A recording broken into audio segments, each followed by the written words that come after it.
Well, I think it might be time to give a recap on this amplifier and the journey I've been on with it since, wow, it's gone long. So when I first was presented with this amplifier, the problem with it was hot and smelly.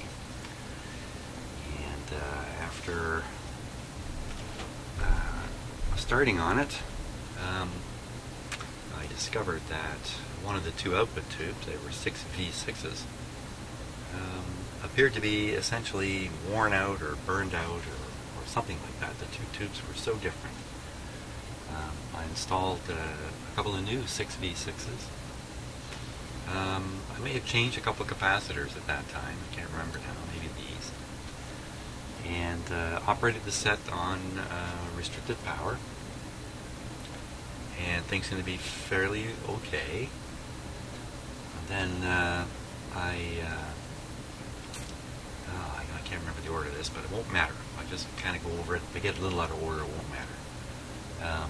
I discovered that the 6V6 tubes were running really, really hot. Too hot. And investigating that, I discovered that the B plus in this set was very high. When I put the two they were brand new, but the two alternate 6V6s in it and ran the amp on restricted power, it ran fairly well. When I put it on full power, it was a matter of seconds before one of those two 6V6s burned up. So that kind of paralyzed me to some degree. I continued investigating, unable to operate the amp at full power for fear of just burning up more tubes. So along the way,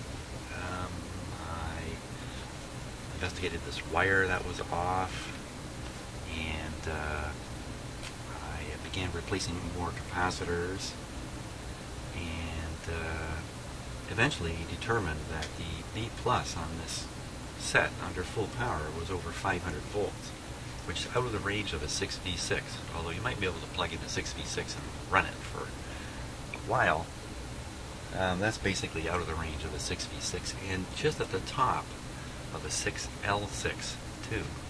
But I don't have any 6L6s here to test it out. So I continued operating the amp on restricted power with a 6V6 in it and continued to investigate other problems, and I think I even replaced more capacitors. I then finally realized that there's no way this amp is ever going to run with 6V6s in it. It should never have had a 6V6. And I selected a tube, a 6CA7, which is the same as an EL34, I believe, which can tolerate very high B plus voltages, up around 800 volts. This thing doesn't get anywhere near that. You can see those two tubes in here now. And for the first time I was successfully able to operate the amp on full power, but what I found right away was there was a terrible hum in it. I also discovered that the plate currents in the two original 6V6s or the replacement 6V6s were way out of balance. There was one cathode resistor here. You can see the burn-up mark from it where it practically set this amp on fire at one point.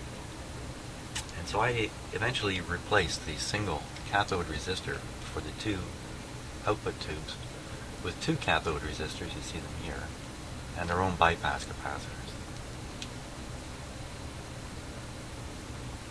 I worked out what these should be by experiment, by trying different sizes of resistor. I've settled on, I think these are thousands in here, which are probably twice as high as they need to be. I probably kept the plate current going through the 6CA7s quite low from what it could be, but I've left it that way. And then I turned my attention to this hum, this terrible hum that really becomes pronounced when you operate the amp on full power. So first I assessed it as bad power supply filtering capacitors. Here's the replacements down here now. And I had to get some 600 volt 50 microfarad capacitors. I had to order them and wait a while for them to come. When they came, I put them in thinking that's going to knock the hum out for sure, but it didn't. It didn't knock it out. I was quite surprised by that. Along the way, one viewer watching these videos commented that he thought a ground loop was probably the cause of the hum. So I spent an extraordinary amount of time trying to hunt down what was causing the hum. It seemed to only come when the first amplifier tube,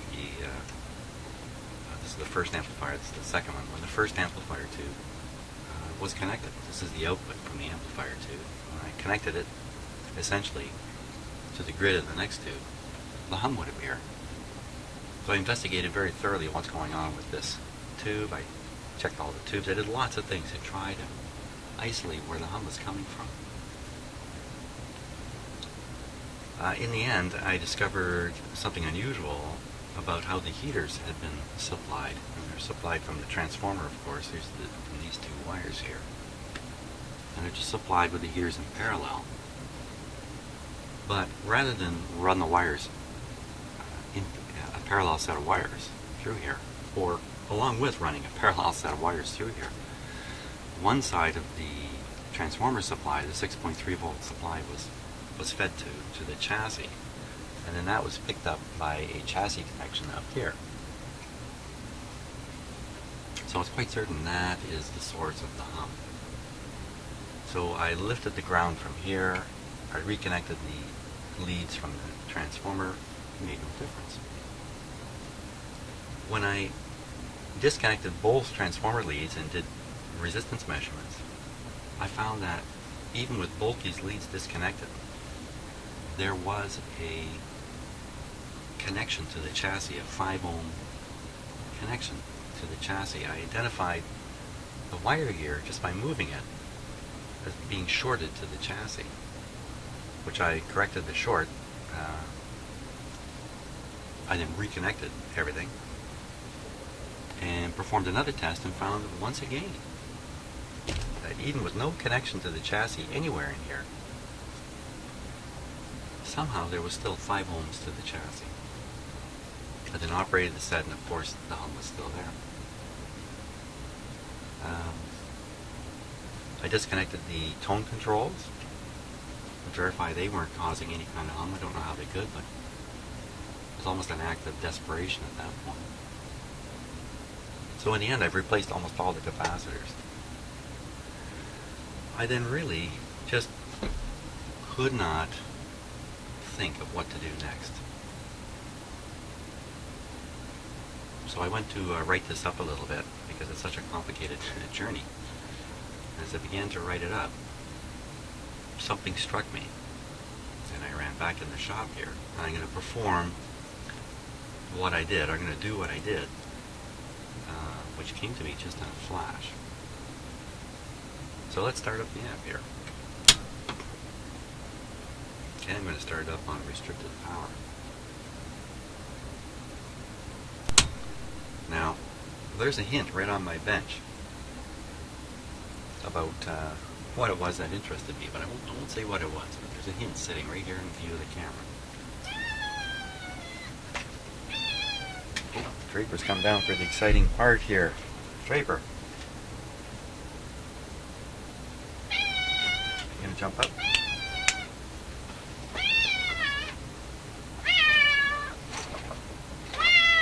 There he is.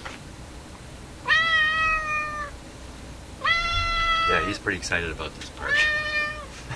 What are you doing? What? I can't let you go watch. Be careful now. Use caution. Yeah, no caution coming. Oh my God. Okay. You're pretty excited about it. I know it. I'm excited too. Okay, so we must have given enough time for the amp to warm up. I don't have any input to it, but it's still connected to this big walk-in speaker behind me. So let's see if there's a hum in it. That's full volume. I don't hear any hum at all. Okay. Now often the hum is really only present when we put it on full voltage. So I'm going to do that. Here we go. a moment, we'll see if the hum shows up.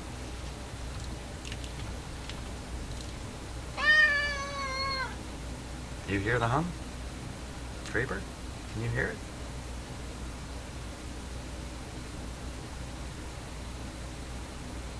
I don't hear it. I don't hear any hum at all. Where did the hum go? Let me turn it up full. That's up full. Let's see how this wire's disconnected here. I'll reconnect the hum source here. This is where the hum always came from. Always came from the first two. Hear any hum? Didn't hear any hum. Let's turn it up. Bit of a buzz because I hung this long wire out here. But that hum is gone. Where'd the hum go? Where did the hum go? Well, when I was writing this up, I got to the point where I wrote about these 6.3 volt heaters. And when I wrote that, I suddenly said to myself, wait a minute, there's another 6.3 volt thing in there. There's a light bulb. It goes in here. Okay, so I'm going to put in the light bulb now. Got it on full power, volume down.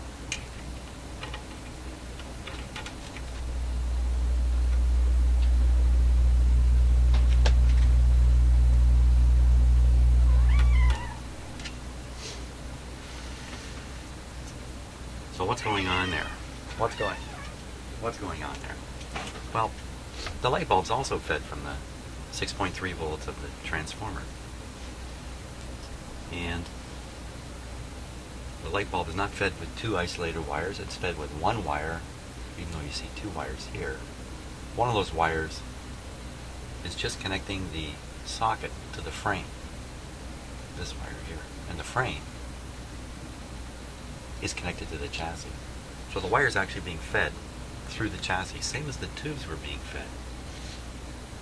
And what this does, of course, is it causes a significant current to flow through the metal chassis.